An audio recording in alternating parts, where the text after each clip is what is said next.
Russian waiter Alexander doesn't need eyes in the back of his head because he has the peculiar ability to turn his neck through a complete 180 degrees.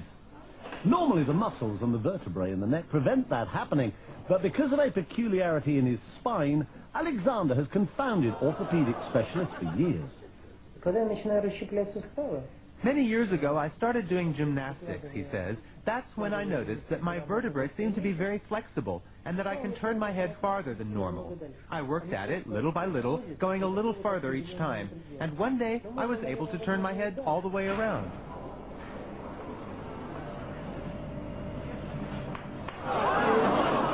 Despite the somewhat unsettling crunching of bones, Alexander claims to feel no pain, which is more than could be said for the people sitting behind him on a bus.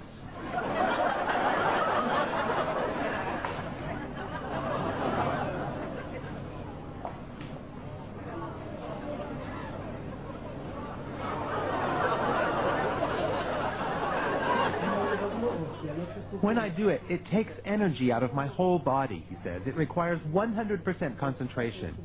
This may sound silly, I know, but in that moment, I don't feel like myself. It's as if I were another person whose body is filled with some kind of energy. I've been a radiologist for more than 30 years, he says, but I've never seen anything like it.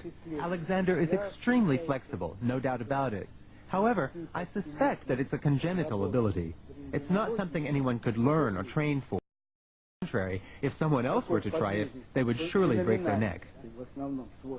For me, it's absolutely normal and doesn't hurt at all. The fact that he can turn other people's heads as well, although obviously not as far, has encouraged Alexander to take his peculiar skill on a concert tour.